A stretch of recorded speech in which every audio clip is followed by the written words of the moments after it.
Good morning student. তোমরা যারা উত্তরবঙ্গ বিশ্ববিদ্যালয়ের অধীনে সেকেন্ড সেমিস্টারে অনার্স বিষয় রয়েছে তাদের কম্পালসারি এইসিতে ইংরেজি বিষয়টি রয়েছে। এইসি ইংরেজি, তোমাদের এইসি ইংরেজি সিলেবাস নিয়ে আমাদের সেন্টারের অপূর্ব স্যার আলোচনা করেছে, তোমরা সিলেবাসটি দেখে নিবে। এবং পাশাপাশি আমি আজকে তোমাদের একটা পড়ার বাংলা মানে বলছি, আমাদের এখানে প্রত্যেকটা বিষয়েরই ক্লাস করানো হচ্ছে। তোমাদের যেমন সিবি রয়েছে, সিবি তো তোমাদের করতেই হবে, তোমাদের যেটা রাইটিং স্কিলের মধ্যে রয়েছে, তোমাদের কবিতা রয়েছে, গল্প রয়েছে এবং রাইটিং স্কিল রয়েছে। রাইটিং স্কিল অবশ্যই করতে হবে, দুটো প্রশ্ন সেখান থেকে 10-10-এর থাকবে, সেই পার্টটা আমাদের খুবই ইজি। যেমন সিবি আমাদের খুব সহজ, রিপোর্ট রাইটিং খুব সহজ, লেটার রাইটিং, ঠিক আছে, ফর্মাল ইনফর্মাল, এই যে বিষয়গুলো রয়েছে এগুলো খুবই প্যারাগ্রাফ রাইটিং, ঠিক আছে, সহজ বিষয়। তো তোমাদের একটি পড়া নিয়ে আমি বাংলাতে আলোচনা করছি, তোমাদের 10 নাম্বার করে প্রশ্ন থাকবে। তোমরা যদি পরবর্তীতে ইংলিশেও আমি বিষয়টা নিয়ে আলোচনা করব যদি প্রয়োজন হয়, আমি আজকে বাংলাতে তোমাদের বলছি। যেমন একটি তোমাদের পড়া রয়েছে দ্য গিফট অফ দ্য ম্যাজাই, বা ওটা শব্দটা নিয়ে অনেকটা উচ্চারণের একটু গরমিল রয়েছে, ঠিক আছে, গিফট অফ দ্য ম্যাজাই হিসাবেই আমরা বলতে পারি। তো এই যে গল্পটা রয়েছে, এই গল্পটাতে আমরা দেখতে পারি যে প্রেম বিষয় একটি গল্প। একজন স্বামীর প্রতি তার স্ত্রীর ভালোবাসা এবং তার স্ত্রীর প্রতি তার স্বামীর যে ভালোবাসা কতটুকু বা কোন পর্যায়ে যেতে পারে, এই গল্পটির মধ্য থেকে খুব সুন্দরভাবে তুলে ধরেছেন লেখক এই গিফট অফ দ্য ম্যাজাই গল্পে। আমরা গল্পের শুরুতেই দেখতে পারি এই গল্পের যে নায়িকা থাকে তিনি অনেক কষ্ট করে কিছু একটি টাকা জমা করেন এবং সেটা তার কাউন্ট করার পর দেখা যাচ্ছে খুবই সামান্য, 8 সেন্টের মতন, আমরা বলতে পারি 8 টাকার মতন। তো সেই টাকা দিয়ে পরের দিন ক্রিসমাস এবং তার স্বামীর জন্য সে একটি খুব সুন্দর গিফট কিনতে চায় এবং সেই গিফটটি শুধুমাত্র এতটাই দুর্লভ হবে যে একমাত্র তার স্বামীর জন্যই সেটি তৈরি করা। এরকম একটি গিফট সে কিনতে চায় তার স্বামীর জন্য পরের দিন ক্রিসমাস উপলক্ষে। কিন্তু সে যখন তার যে টাকাগুলো জমা করেছে অনেক কষ্ট করে, বুলডোজারিং মানে হচ্ছে প্রত্যেকটি গ্রসারি আইটেম থেকে শুরু করে সবজির বাজার, ভেজিটেবল থেকে শুরু করে মাংসের দোকান, এদের সঙ্গে তর্ক বিতর্ক করে তিনি অনেক দিনের প্রচেষ্টায় এই সামান্য টাকা তিনি জোগাড় করতে পেরেছেন। কিন্তু তার একটা আফসোস হচ্ছে সে এই এতটুকু সামান্য টাকা দিয়ে তার স্বামীর জন্য সে কি কিনবে, তার জন্য তার মনে খুবই আফসোস। সে তাদের যে চেয়ার রয়েছে সেই চেয়ারে বসে সে ভাবছে তাদের জীবনের যে কালারহীন ব্রাউন সেই জীবনের সঙ্গে তার যে পরিবেশটাও সেটাকে তিনি কল্পনা করছে। তাদের যে সেখানে পর্দার কালার থেকে শুরু করে বাইরের ওয়ালে যে সেই বিড়ালটি এবং প্রত্যেকটা পরিবেশই তার কাছে রঙহীন হয়ে গিয়েছে। এই বিষয়টা নিয়ে তিনি চিন্তা ভাবনা করছে এবং কষ্ট পাচ্ছেন। তিনি ভাবছে তাদের যখন ভালো অবস্থা ছিল তার স্বামীর মাসে আয় ছিল 30 পাউন্ড করে, কিন্তু বর্তমানে দেখা যাচ্ছে তার আয় কমে সপ্তাহে দাঁড়িয়েছে মাত্র 20 পাউন্ড করে, যেটা দিয়ে তাদের সংসার চালানো খুব কষ্টকর হয়ে গিয়েছে। এবং তাদের যে ঘরের বাইরে তাদের যে নেম প্লেটগুলো রয়েছে সেখানেও নোংরা জমে গিয়েছে এবং তার যে নামগুলো অক্ষরগুলো খুলে গিয়েছে। সেখানে কলিং বেল রয়েছে কিন্তু সেই কলিং বেল বাজানোর মতন সেখানে সেই যে তার, সেই তারটাও নেই সেখানে বলতে পারি, বা ছিঁড়ে গিয়েছে, শুধুমাত্র বেলটি বাইরে আছে। মানে এক কথা তাদের যে গরিব, তাদের যে জীবনের কষ্ট সেটা তুলে ধরেছে। কিন্তু সেই কষ্টের মধ্যেও তার স্বামীর জন্য যে সে একটা গিফট কিনবে তার জন্য সে খুচরো টাকাগুলো এত কষ্ট করে জমেছে, সে বারবার কাউন্ট করছে, কিন্তু দেখা যাচ্ছে সেই টাকার পরিমাণটা একই দাঁড়াচ্ছে। এখান থেকে আমরা তার কষ্টেময় একটা পরিচয় সম্পূর্ণভাবে পেয়ে যাই।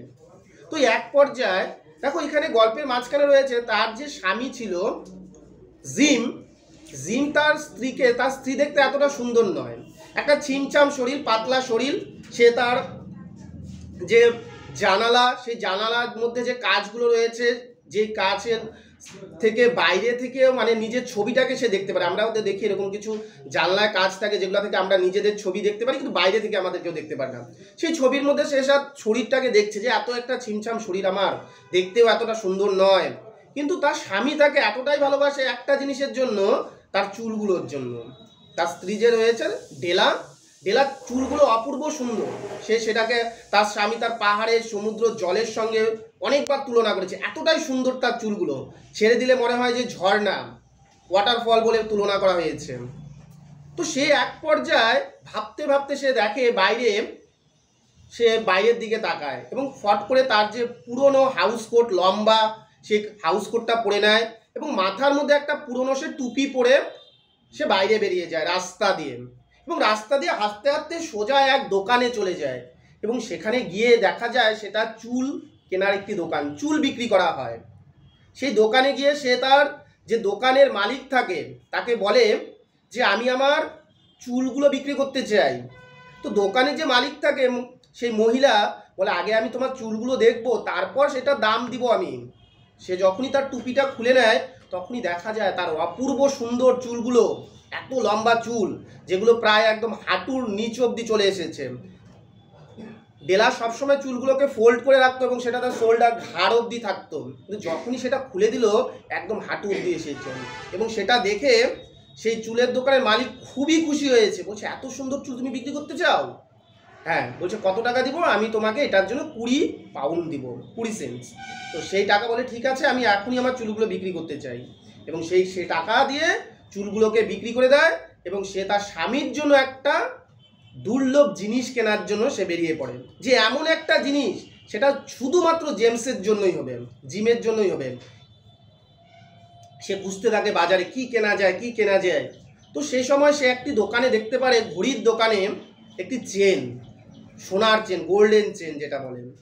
তো তার স্বামী যে ছিল, তার স্বামীর একটা খুব পছন্দের ঘড়ি ছিল, যেটি তার বংশ পরম্পরাভাবে সে পেয়ে এসেছে। তার বাবা তাকে গিফট করেছে এবং তার বাবা তার দাদুর কাছ থেকে গিফট পেয়েছিল। সে যখন সেই ঘড়িটা পরতো সে নিজেকে অনেকটাই অভিজাত বলে মনে করতো, বা নিজেকে একটা বেশ সম্মানীয় লোক বলে, সে মানে নিজেকে একটা সম্মানীয় বলতে পারো, একটা আভিজাত্য ভাব তার মধ্যে চলে আসতো।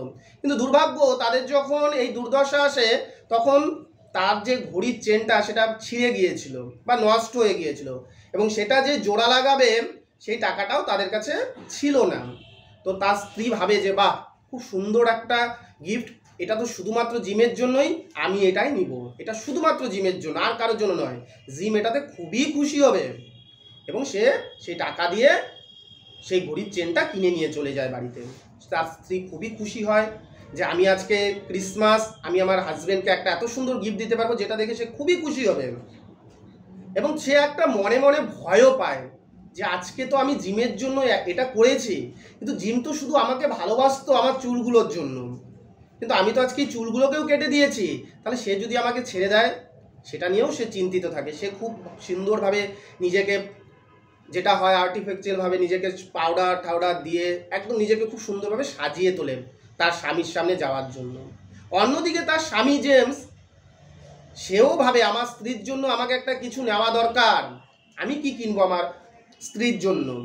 এবং তার স্ত্রীর একটা খুব পছন্দের বিষয় ছিল, যেহেতু তার চুলগুলো লম্বা ছিল, তার একটা চিরুনি শখ ছিল। চিরুনি বলতে সেরকম চিরুনি নয়, একটু আলাদা টাইপের, একটু ভিআইপি টাইপের চিরুনি যেটা বলা হয়, একটা চিরুনি ছিল আর কি, যেটা তার খুব পছন্দের ছিল, স্বপ্নের বলতে পারো। সেটা সে কেনার জন্য খুবই আগ্রহী ছিল যে আমি এই চিরুনিটা কিনবো, কিন্তু টাকার জন্য কেনা হয়ে ওঠেনি।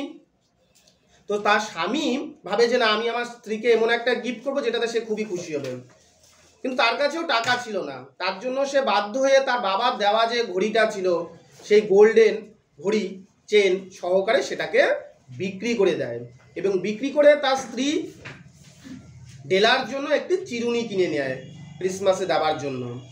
তো যখনই তার স্বামী দরজা খুলে ভিতরে প্রবেশ করে, তার স্ত্রী খুবই খুশি হয় এবং বলে আমি তোমার জন্য একটা খুব সুন্দর গিফট কিনে নিয়ে এসেছি, যেটা দেখে তুমি খুবই খুশি হবে, কিন্তু আগে বলো যে তুমি আমাকে কোনোদিনও ছেড়ে যাবে না কোনো ঘটনার জন্য।